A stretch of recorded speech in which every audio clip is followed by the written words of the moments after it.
दोस्तों नमस्कार। मैं हूं सुरेश और आप सभी लोग देख रहे हैं टेक्सटाइल एडवाइजर।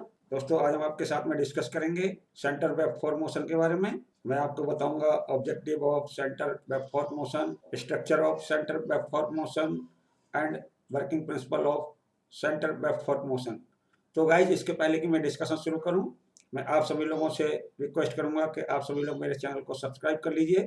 साथ साथ में साइड में लगा हुआ बेल आइकन का बटन दबा दीजिए, जिससे कि मेरे आने वाले अपकमिंग वीडियोस के नोटिफिकेशन आप तक पहुंचते रहें। तो गाइज डिस्कशन शुरू करते हैं।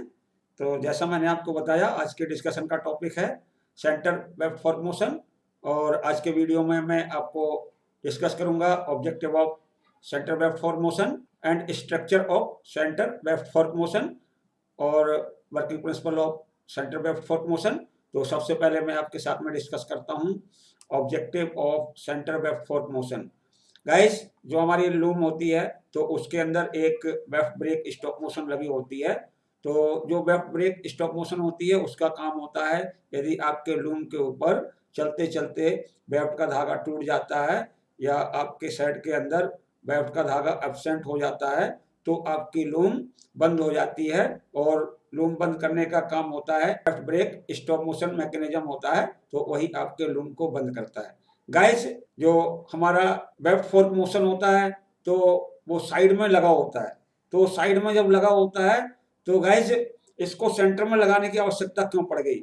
मतलब जो हमारा साइड वेब फोर्क मोशन था तो उसके अंदर क्या ड्रॉबैक था जो हमें साइड वेब फोर्क मोशन की जगह पर लूम के अंदर सेंटर वेब फोर्क मोशन लगाना पड़ा?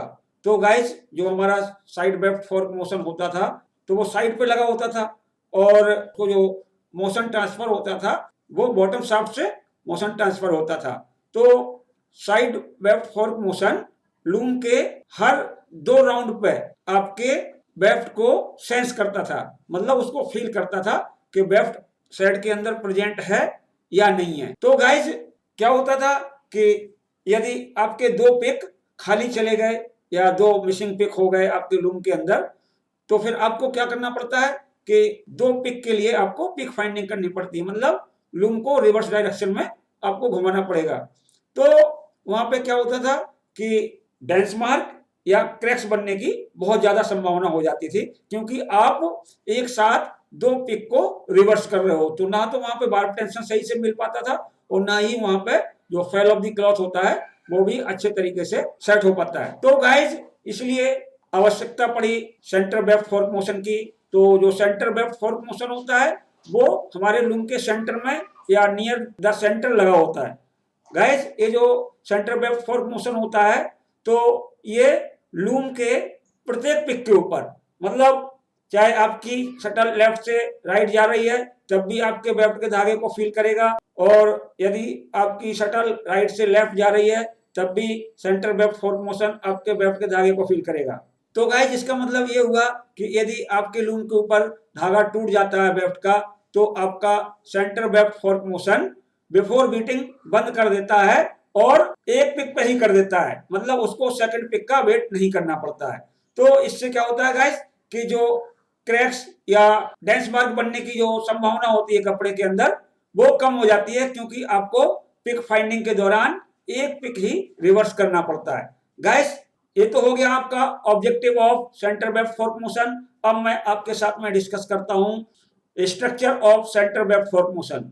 मतलब जो हमारा सेंटर वेब फोर्क मोशन होता है तो उसका स्ट्रक्चर क्या होता है, उसके अंदर कौन कौन से पार्ट लगे होते हैं और कौन सा पार्ट कहां पर लगा होता है और किस तरीके का अरेंजमेंट होता है मैकेनिज्म के अंदर। तो गाइस वीडियो को अंत तक जरूर देखते रहिए, तभी आपको सारा टॉपिक अच्छे तरीके से क्लियर होगा। गाइस, आप इस स्कीमेटिक डायग्राम के माध्यम से देखिए कि जो हमारा सेंटर वेब फोर्क मोशन का स्ट्रक्चर होता है वो किस तरीके से होता है। तो आप यहाँ पे देखेंगे ये आपका वेब फोर्क सपोर्ट ब्रैकेट है, तो यहीं पे आपका एक वेब फोर्क लगा होता है और वो फलक्रम होता है वेब फोर्क सपोर्ट ब्रैकेट के ऊपर। गाइस, इधर पीछे की तरफ देखेंगे तो एक रिटर्न स्प्रिंग लगी होती है, और यहाँ पे आप देखेंगे तो ये वेब फोर्क केम है। तो ये वेब फोर्क केम होता है और इसके ऊपर एक ये बाउल लगा होता है, और ये जो बाउल है ये आपका लगा होता है जो हमारा वेब फोर्क होता है तो उसके ऊपर लगा होता है। ये आपका वेब फोर्क है, तो यहाँ पे ये बाउल लगा हुआ है, नीचे बना के दिखाया हुआ है। ये हमारा वेब फोर्क केम हो गया। और ये जो पूरी रॉड है तो इसको नॉक ऑफ रॉड बोलते हैं। और ये हमारी ड्राइविंग कॉलर होती है और ड्राइविंग कॉलर अटैच होती है आपके ड्राइविंग रॉड से। गाइस ये दो फिक्स्ड कॉलर होते हैं जो स्लेब पे लगे होते हैं, और ये जो नॉक ऑफ रॉड होती है तो इसका कुछ सिरा बाहर की तरफ निकला रहता है और इसके नीचे एक नॉक ऑफ लीवर लगा होता है। और गाइस यहाँ पे देखेंगे ये शेड बना के दिखाया हुआ है, ये हमारे शेड की अपर शेड लाइन है, ये बॉटम शेड लाइन है, यहाँ से शटल पास होती है। और ये बाउल है, ये बाउल आपके वेब फोर्क के ऊपर लगा होता है और नीचे वेब फोर्क केम होता है। तो यहाँ पर भी आपको दिखाया हुआ है वेब फोर्क केम, और यहाँ पे पूरा पिक्चर जो ऊपर होता है वो बना के दिखाया हुआ है। ये आपका नॉक ऑफ नॉच होता है। गाइस अब मैं आपको बताता हूँ working principle of centre web fork motion, मतलब जो हमारा सेंटर वेब फोर्क मोशन होता है वो किस तरीके से वर्क करता है। The movement of sleigh is used to reciprocate the web fork cam by having the knock of rod fixed to a point on the loom frame, which is often attached to the inside of the loom frame near its base। क्या होता है कि एक cam लगा होता है knock off rod के ऊपर, और जो नॉक ऑफ रॉड होती है वो लूम फ्रेम में फिक्स्ड होती है। When the sleigh makes a reciprocating motion, जब हमारा स्ले रेसिप्रोकेटिंग मोशन करता है मतलब आगे पीछे आता जाता है, the distance from the fulcrum varies, तो जो फल्क्रम होता है उसकी डिस्टेंस बदलती रहती है। This distance variation in the fulcrum causes the knock off rod to be driven to the left direction as shown in the figure। तो ये जो वेरिएशन होता है फल्क्रम का, इससे हमारी knock off rod left side में मूव करती है। और मैं आपको आगे पिक्चर के माध्यम से भी दिखाऊंगा कि किस तरीके से मूव करती है। The returning of the knock off rod is achieved by return spring, और जो नॉक ऑफ रॉड होती है वो अपनी पुराने वाली पोजीशन में एक रिटर्न स्प्रिंग के द्वारा आती है। As the weft fork cam moves in the left direction, और जैसे ही हमारा weft fork cam left direction में मूव करता है, the valve of the fork rises up the web fork cam surface। तो जो हमारा बाउल होता है जो कि हमारे वेब फोर्क के ऊपर लगा होता है वो हमारे वेब फोर्क के प्रोंग्स को उठा देता है। Now the shuttle travels from one shuttle box to another shuttle box, और जब हमारे प्रोंग्स ऊपर उड़ जाते हैं उसके बाद हमारी शटल एक शटल बॉक्स से दूसरे शटल बॉक्स की तरफ ट्रेवल करती है। When the fork is supported by weft yarn, guys, जब हमारे शेड के अंदर धागा प्रेजेंट होता है तो वो हमारे फोर्क को सपोर्ट करता है। The bowl is carried over the knock off notch, तो इस पोजीशन में जो बाउल होता है वो नॉक ऑफ नॉच के ऊपर से पास हो जाता है। And the knock off rod makes complete movement toward the right side, और इस कंडीशन में जो हमारी नॉक ऑफ रॉड होती है वो पीछे की तरफ अपना पूरा मूवमेंट करती है या राइट डायरेक्शन में पूरा मूवमेंट करती है। In this situation the left side of the knock off rod doesn't protrude, तो इस कंडीशन में क्या होता है कि नॉक ऑफ रॉड का लेफ्ट वाला सिरा बाहर की तरफ नहीं निकला रह जाता है। And it does not strike the knock off lever, और जो हमारी नॉक ऑफ रॉड होती है वो नॉक ऑफ लीवर को स्ट्राइक नहीं करती है। Thus loom gets continue to run, और इस तरीके से हमारी लूम चलती रहती है। गाइस अब मान के चलिए कि यदि आपका वेफ्ट ब्रेकेज हो जाता है तो फिर क्या होगा। If weft yarn gets absent in the shed, तो गाइस क्या होता है कि लूम चल रही है, धागा टूट गया, तो धागा एब्सेंट हो जाने पे क्या होगा, जो हमारे प्रोंग्स होते हैं वेब फोर्क के वो कटआउट के अंदर गिर जाते हैं। And the bowl gets trapped in the knock off notch, और जो हमारा बाउल होता है वो नॉक ऑफ नॉच के अंदर ट्रैप्ड हो जाता है, मतलब फंस जाता है।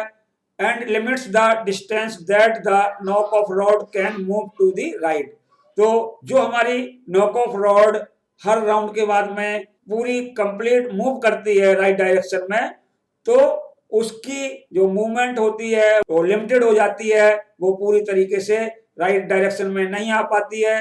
A small length of knock off rod is now protruding from the left side of the guide collar. तो जो हमारे फिक्स्ड गाइड कॉलर होते हैं लेफ्ट साइड की तरफ, तो वहां पे हमारी नॉक ऑफ रॉड का थोड़ा सा सिरा बाहर की तरफ निकला रह जाता है। As sley moves toward the beating position, और जैसे ही हमारा स्ले बीटिंग पोजीशन की तरफ आना चालू हो जाता है, the protruding portion of the knock off rod strike with A projection from the starting handle. तो जो नॉक ऑफ रॉड का प्रोट्रूडिंग पोर्शन होता है या जो बाहर निकला हुआ पोर्शन होता है जो कि गाइड कॉलर के बाहर निकला रहता है, वो हमारे स्टार्टिंग हैंडल पे लगे हुए प्रोजेक्शन को पुश करता है and knocks off the loom. तो इस तरीके से हमारी लूम बंद हो जाती है।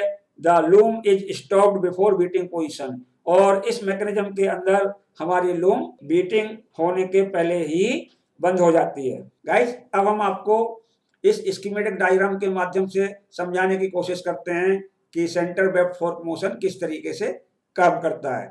गाइस, ये होती है आपकी ड्राइविंग रॉड, और ये जो ड्राइविंग रॉड होती है वो आपके नॉक ऑफ रॉड से जुड़ी होती है। और कहाँ पे जुड़ी होती है? जो आपका ड्राइविंग कॉलर होता है तो यहाँ पे जुड़ी होती है, और ये अटैच होती है आपके स्ले से। तो जैसे ही आपका स्ले बैकवर्ड फॉरवर्ड मूवमेंट करता है तो वो हमारे नॉक ऑफ रॉड को लेफ्ट और राइट का मूवमेंट प्रदान करता है। मतलब जो हमारा लेफ्ट साइड का मूवमेंट होता है वो तो स्ले के द्वारा प्रदान किया जाता है। मतलब जो हमारी नॉक ऑफ रॉड होती है जब लेफ्ट साइड की तरफ जाती है तो वो ड्राइविंग रॉड के द्वारा ही जाती है, और जो हमारा बैकवर्ड मूवमेंट होता है नॉक ऑफ रॉड का, मतलब राइट साइड में मूवमेंट होता है नॉक ऑफ रॉड का, वो रिटर्न स्प्रिंग के द्वारा होता है। ये आपकी रिटर्न स्प्रिंग है, तो ये आपके नॉक ऑफ रॉड को पूरा पीछे की तरफ लाती है।